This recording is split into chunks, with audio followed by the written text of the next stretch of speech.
বাংলায় যারা বিরোধী মনোভাবাপন্ন মানুষ তাদের মনের মধ্যে এখন একটাই প্রশ্ন, সেটা হচ্ছে এই চোর বাটপার ফেরেববাজদের ঠিকাদারি নিয়ে রাখা লোকগুলো কবে বিদায় নেবে, কবে এদের অন্তর্জলি যাত্রা সম্পন্ন হবে, আর কতদিন দিল্লি থেকে মোদি শাহ চুপচাপ বসে দেখবেন এবং যে বাটপারিটা এই রাজ্যে হচ্ছে সেটাকে অ্যালাউ করা হবে। এখানে কি সেটিং হয়ে গেছে? এখানে কি বাংলায় কোনো রকমই কোনো কিছু করার নেই? বাঙালিদের কি এরা কি ভারতবাসী বলে মনে করেন না? এই প্রশ্নটা যত উঠছে তত যেন ক্ষোভ বেড়ে বেড়ে উঠছে। আর এই এই সূত্রেই একটি ইন্টারভিউ সামনে এসছে, সেটা হচ্ছে আমাদের দেশের যিনি স্বরাষ্ট্রমন্ত্রী সেই অমিত শাহজির একটি ইন্টারভিউ সামনে এসছে। আপনারা জানেন যে সম্প্রতি তিনি কলকাতায় এসেছিলেন, তিনি পশ্চিমবঙ্গে এসেছিলেন এবং উত্তরবঙ্গ সফরে তার যাওয়ার কথা ছিল। সেখানে আবহাওয়াজনিত কারণে তিনি দার্জিলিং পৌঁছতে পারেননি, কিন্তু এই ফাঁকেই একটি সংবাদ মাধ্যম তার একটি ইন্টারভিউ নেয় এবং সেই ইন্টারভিউয়ে তিনি বেশ কিছু এমন ইঙ্গিত দিয়েছেন যাতে করে মনে হতেই পারে যে ভোটটা শুধু মেটার অপেক্ষা। 4 জুন রেজাল্ট বেরোলে সেদিনকে বিকেল থেকেই কি এই রাজ্যে অপারেশন লোটাস চালু হয়ে যাবে? এই রাজ্যের শাসক দলের উল্টো গিনতি কি এখন থেকেই শুরু হয়ে গেল? এখন দেখুন, সরাসরি এই কথা কিন্তু কেউ বলবে না, কিন্তু একটা কথা মাথায় রাখতে হবে, রাজনীতিতে রাজনেতারা যে কথাগুলো বলেন, যে কথাগুলো সামনে নিয়ে আসেন, সেইগুলো হচ্ছে প্রচার। আর যে কথাগুলো বলেন না, যে কথাগুলো আড়াল করতে চান বা যেগুলোকে সরাসরি ডিনায়ালে যান, সেটাই হচ্ছে খবর। আর আমাদের মতো ছোটোখাটো ইউটিউবারদের কাজই হচ্ছে সেই খবরটা সামনে আসা। সেই ইন্টারভিউ আপনাদের অবশ্যই করে দেখাবো এবং সেখানে অমিত শাহজি যে ইঙ্গিতটা দিয়েছেন, সেখান থেকে আমার তো অন্তত মনে হচ্ছে যে এবার শাসক দলকে ভেঙে চুরমার করার সমস্ত পরিকল্পনা শাহজি তৈরি করে ফেলেছেন। বাংলায় প্ল্যান অপারেশন লোটাস চালু হয়ে গেছে। আর আপনারা তার সঙ্গে সহমত হবেন কিনা পুরোটা শুনুন, তারপর সেটা ডিসাইড করুন। নমস্কার, প্রিয়বন্ধু মিডিয়ায় আপনাদের স্বাগত এবং আপনারা দেখছেন প্রিয়বন্ধু বাংলা, সত্যের সন্ধানে সর্বদা আমি শুদ্ধশীল। বন্ধুরা, অমিত শাহজি যে পশ্চিমবঙ্গে এসেছিলেন এবং সেই উত্তরবঙ্গ সফর চলাকালীন তিনি যে ইন্টারভিউটি দিয়েছেন, সেটিংয়ের কোনো প্রশ্নই নেই, আবার দাবি শাহের। এবং এটা দীর্ঘ একটা ইন্টারভিউ, সেখানে বিভিন্ন প্রসঙ্গে তাকে প্রশ্ন করা হয়েছে এবং বেশ অস্বস্তিকর প্রশ্ন করা হয়েছে। কখনো প্রশ্ন করা হয়েছে সিএ নিয়ে, এনআরসি নিয়ে, এমনকি যদি তৃতীয়বারের জন্য মোদী সরকার ক্ষমতায় আসে তাহলে সংবিধান থেকে ওই দুটি যে শব্দ সেকুলারিজমের যে ব্যাপার রয়েছে সেটাকে কি তুলে নেওয়া হবে, ধর্মনিরপেক্ষ এই শব্দ কি তুলে নেওয়া হবে, এই ভারতকে কি হিন্দু রাষ্ট্র করা হবে? এ ধরনের বেশ কিছু অস্বস্তিকর প্রশ্ন করা হয়েছে এবং পরিণত রাজনীতিবিদের মতো অত্যন্ত অত্যন্ত স্মার্টলি সেগুলোর উত্তর দিয়েছেন নিজের চরিত্রের প্রতি জাস্টিফাই করে অমিত শাহজি, যে কারণে তিনি কিন্তু গেরুয়া শিবিরের নয়নের মণি হয়ে রয়েছেন। কিন্তু সেইগুলো থেকে আমার অতটা ইন্টারেস্ট নেই। আমার মেন যেটা জায়গাটা বোঝার ছিল সেটা হচ্ছে পশ্চিমবঙ্গ নিয়ে তার ঠিক কী ভাবনা চিন্তার হয়েছে। আপনাদের সরাসরি দেখায় দুটি প্রশ্ন, দুটি সেগমেন্টের জায়গা আমি দেখাবো, যেটা ওই ইন্টারভিউ থেকে আমি তুলে নিয়ে এসেছি। প্রথমেই তাকে একটা প্রশ্ন করা হয়েছিল যে পশ্চিমবঙ্গে বিরোধীদের অভিযোগ কেজরিওয়াল গ্রেপ্তার হয়েছেন, কিন্তু ইডি সিবিআই ডাকলেও অভিষেক বন্দ্যোপাধ্যায়ের ক্ষেত্রে তদন্ত খুব বেশি দূর এগোয়নি। বিরোধীরা আরও দাবি করছেন বিজেপির সঙ্গে তৃণমূল শীর্ষ নেতৃত্বের ডিল হয়েছে। এই প্রশ্নের উত্তরে অমিত শাহ যে উত্তরটি দিয়েছেন সেটা ইন্টারেস্টিং। তিনি বলেছেন, মমতা বন্দ্যোপাধ্যায়ের সঙ্গে কোনো ডিলের প্রশ্নই নেই। বিজেপির প্রধান লক্ষ্যই হলো মমতা বন্দ্যোপাধ্যায় সরকারকে শিকড় শুদ্ধ উপড়ে ফেলা। যিনি সন্দেশখালির মতো ঘটনাকে ভোট ব্যাংকের রাজনীতির জন্য আড়াল করেছেন, এমন দল আর নেতৃত্বের সঙ্গে আমরা 1 সেকেন্ডের জন্যেও বসতে পারবো না, প্রশ্নই ওঠে না। অর্থাৎ এই যে সেটিং প্রসঙ্গে বারবার আপনাদের মনের মধ্যে একটা প্রশ্ন ওঠে, অনেক সময়ই এটাকে বিরোধীরা ব্যবহার করেন, বিশেষ করে বাম বা কংগ্রেস মনোভাবাপন্ন যারা ব্যবহার করেন। আবার অনেকেই আছেন বিজেপি মনোভাবাপন্ন, কিন্তু তারাও কোথাও ফ্রাস্ট্রেশন থেকে এই কথাটা, এই শব্দবন্ধনীটি ইউজ করেন।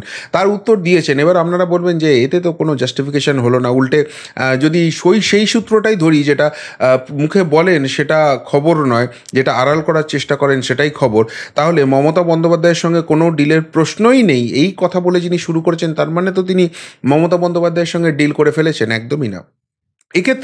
এক্ষেত্রে যেটা কথাটা তিনি আড়াল করেছেন সেটা হচ্ছে যে এই যে দলটা রয়েছে, এই দলটা সন্দেশখালির ঘটনাটাকে তিনি ইমপ্লিমেন্ট করেছেন, কিন্তু সন্দেশখালির আড়ালে যে ভয়ঙ্কর ঘটনাটা ঘটেছে সেইটাকেই তিনি কিন্তু এখানে হাইলাইট করেননি।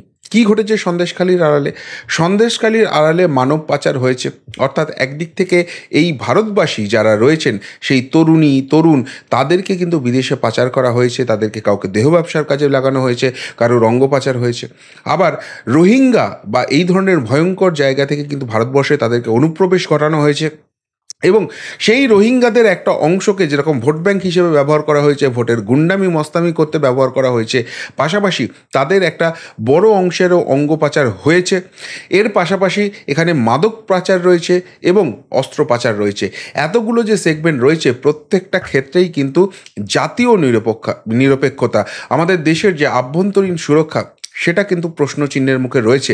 এবং যে দল বা যাদের আনুগত্যে এই ধরনের ঘটনা ঘটেছে তাদেরকে সেটিংয়ের আওতায় নিয়ে আসা, তাদের সঙ্গে সমঝোতা করা, এটার কোনো রকম কোনো প্রশ্ন নেই।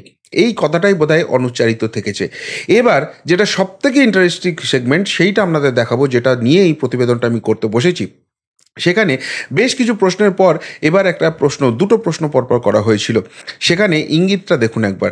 বলছে, আপনারা যদি 30 বা তার বেশি আসন পান এই রাজ্য থেকে, তাহলে কি 2025 সালেই এখানে বিধানসভা ভোট হয়ে যাবে? অর্থাৎ যেটা এক্সপেক্টেড আছে, 2021-এ নির্বাচন হয়েছে, আবার 2026-এ, তার আগেই কি সরকারটা ভেঙে যাবে?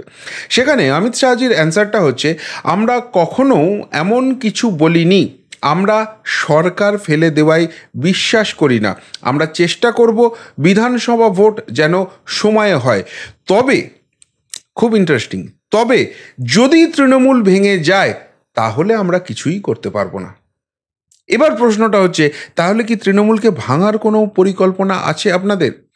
অমিত শাহজির উত্তর হচ্ছে, আমাদের এমন কোনো পরিকল্পনা নেই। এবার বুঝতে পারছেন কেন বললাম যেটা অনুচ্চারিত থাকে বা যেটা ডিনায়াল থাকে সেটাই আসল খবর। আজকে যদি সত্যিই অমিত শাহজি বা বিজেপি এমন কোনো পরিকল্পনা করেন যে তৃণমূল কংগ্রেসকে ভেঙে ছারখার করা হবে, সেটা এখন থেকে বলে দেবেন তিনি, তাহলে আর তিনি কি রাজনীতিবিদ হলেন? এটা তো এমন সময়ে এমনভাবে ধাক্কাটা আসবে যখন আর কেউ কোমরটা তুলে দাঁড়াতে পারবে না। কোমরটা সেই ভাঙা হবে, সমস্ত কিছু হাত থেকে চলে যাবে। কিন্তু ওই যে লাস্ট লাইনটা যেটা তিনি বলেছেন আগের প্রশ্নে, তবে যদি তৃণমূল ভেঙে যায় তাহলে আমরা কিছুই করতে পারবো না, অর্থাৎ আমরা বলিনি যে এই সরকারকে ফেলে দেবো, এই সরকারকে ফেলে দেওয়ায় আমরা বিশ্বাসী নয়, কিন্তু যদি বিদ্রোহটা তৃণমূল কংগ্রেসের অভ্যন্তরেই হয় তাহলে আমাদের আর কি করার আছে। এবার এইটা নিয়ে আমি বেশ কিছু গেরুয়া শিবিরের নেতাদের সঙ্গে কথা বলার চেষ্টা করলাম। অবভিয়াসলি তারা কোনো অফিসিয়াল স্টেটমেন্ট দেবেন না, এবং এই যদি কোনো রকম কোনো রাজনীতির প্ল্যান হয় তারা সেটা একটুও কিছু বলবেন না, সেটা তো খুব স্বাভাবিক। কিন্তু তারা যেটা বলার চেষ্টা করছেন বা তারা যেটা বলছেন, আমি যেটা বুঝলাম, সেটা কিন্তু খুব মারাত্মক। বিজেপির অভ্যন্তরে একটা এই পুরো সিচুয়েশন নিয়ে কিন্তু অ্যানালিসিস চলছে, এবং সেই অ্যানালিসিস বলছে যে আজকের পর এটা শাসক দলের জন্য আরও মারাত্মক হয়ে গেল। কেননা শাসক দলের যারা তাবর নেতা মন্ত্রী তারা জেলে গেছে, এবং সেই জেলে যাওয়ার পর সাধারণ মানুষের পারসেপশন, যেটা তৃণমূল কংগ্রেস তৈরি করার চেষ্টা করছে, যে এখানে কোথাও একটা প্রতিহিংসার রাজনীতি হচ্ছে, তা কিন্তু একদমই নয়। বরং সাধারণ মানুষ এতে খুশি। সাধারণ মানুষের হতাশাটা হচ্ছে অন্য জায়গায়। কোথায় না, এই যে সর্বোচ্চ স্তরের যারা প্রভাবশালী, সর্বোচ্চ স্তরের যারা দুর্বৃত্ত, তাদের এখনও কেন গ্রেপ্তার করা হচ্ছে না? অর্থাৎ এই যারা গ্রেপ্তার হয়েছেন তারাও তো শাসক দলের বড় বড় রাঘব বোয়াল ছিলেন, তাদের জন্য তৃণমূল কিন্তু কোনোরকম কোনো সহানুভূতির হাওয়া পায়নি। উল্টে সাধারণ মানুষের এক্সপেকটেশন বেড়ে গেছে। তাদের মনের মধ্যে একটাই প্রশ্ন উঠতে শুরু করেছে যে যদি পার্থ, কেষ্ট, মানিক, বালু, জীবনকৃষ্ণ এই ধরনের এদেরকেও চুনোপুটি হিসেবে ধরে নিই, এরা যদি গ্রেপ্তার হতে পারে তাহলে সেই সর্বোচ্চ মাথারও গ্রেপ্তার হওয়াটা কোনো রকম কোনো অসুবিধার জায়গা নেই। এবং হয়তো এখন ভোট চলছে, সেই জন্য সেই জায়গায় কোনো রিস্ক নিতে চাইছে না যে প্রতিহিংসার রাজনীতি বা শহীদ করে দেওয়া, রাজনৈতিক শহীদ করে দেওয়া এই ধরনের বার্তা যাবে, এবং সেই জায়গা থেকে তারা ভোট বাক্সে ফায়দা লুটবে। সেই ফায়দাটা দেওয়ার কোনো জায়গা নেই। এখন ভোটে যদি তিনি হেরে যান, ভোট যে কি কঠিন হচ্ছে সেটা উত্তরবঙ্গের প্রথম 3টে আসনের নির্বাচনেই কিন্তু মানুষের কাছে ছবিটা অনেকটা স্পষ্ট হয়ে গেছে। এখনও নির্বাচন কমিশন বলুন, কেন্দ্রীয় বাহিনী বলুন, সেই তেরেফুরে জায়গাটায় নামেনি। তাতেই কিন্তু বহু ওই লাল চুল কানে দুলের হাওয়া টাইট হয়ে গেছে।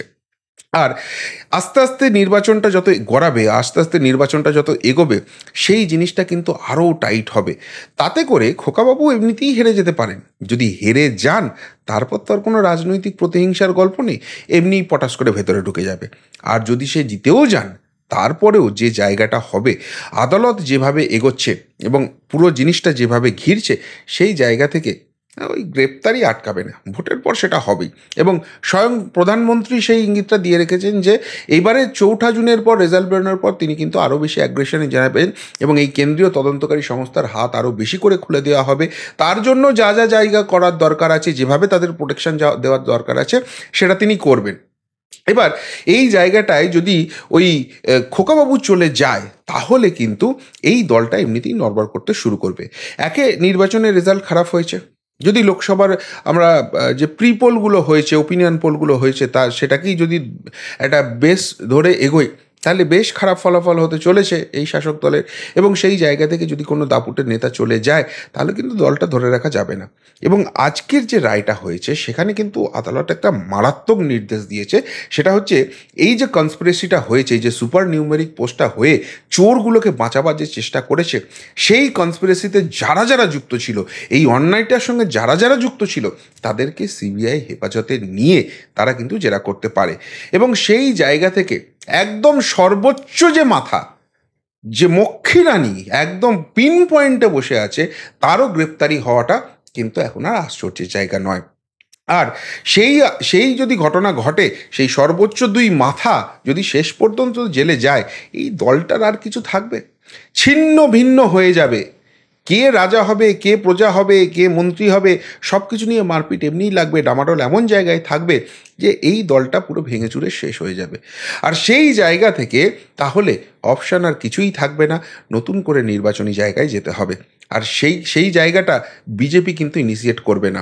অর্থাৎ তারা পুরোপুরি রিলাই করছে তদন্তকারী সংস্থাদের উপরে, এবং সেই তদন্তকারী সংস্থাদের দেওয়া রিপোর্ট অনুযায়ী আদালতের কড়া পদক্ষেপের। এবং আদালত যে কড়া পদক্ষেপ নেবে এবং নিতে পারে, তার সমস্ত ইঙ্গিত কিন্তু স্পষ্ট হচ্ছে। এবার এই জায়গা থেকে যদি সত্যিই সেরকম সিচুয়েশন তৈরি হয়, তাহলে কিন্তু সময়ের আগেই এই রাজ্যে ইলেকশনটা হয়ে যেতে পারে। আর সেটাকেই অপারেশন লোটাস বলা হচ্ছে। অর্থাৎ অন্য রাজ্যে যেভাবে অপারেশন লোটাস হয়েছে, যে অন্য দল ভাঙিয়ে একটা বড় অংশ নিয়ে আসা হয়েছে, কখনো একনাথ সিন্ডে উঠে এসছেন, সেই রকম প্রসেস কিন্তু পশ্চিমবঙ্গের ক্ষেত্রে হবে না। পশ্চিমবঙ্গের ক্ষেত্রে প্রসেসটা সম্পূর্ণ অন্যরকম হবে, এবং সেটা একটি দল ভেঙে ছিন্ন ভিন্ন হয়ে যাবে, দুর্নীতির দায়ে তাদের মাথারা চলে যাবে, এবং সেই জায়গা থেকে রাজ্য চালাবার মতো জায়গায় থাকবে না। সেখানে রাষ্ট্রপতি শাসন হয়তো জারি করতে হতে পারে, এবং সেই রাষ্ট্রপতি শাসন জারি হলে তারপর তো 6 মাসের মধ্যে ভোট করতেই হবে। সেই প্রসেস কি শুরু হওয়ার কোনো সম্ভাবনা রয়েছে? অমিত শাহজির কথায় কিন্তু সেই রকম ইঙ্গিতই ভেসে আসছে। অন্তত রাজনীতি নিয়ে যারা চর্চা করেন, তাদের অনেকের সঙ্গেই কথা বললাম, তারাও কিন্তু এই একটা বিষয়ে ক্রমশ সহমত পোষণ করছেন। আপনারা কি বুঝছেন? অমিত শাহজি ঠিক কোন ইঙ্গিতটা দিয়ে গেলেন বাংলায় এসে? উত্তরটা অবশ্যই কমেন্ট বক্সে কমেন্ট করে জানাবেন। এমনকার মতো এখানেই শেষ করলাম। ফেরত আসছি নতুন প্রতিবেদন নিয়ে খুব তাড়াতাড়ি। ভালো থাকবেন, সাথে থাকবেন, পাশে থাকবেন। নমস্কার।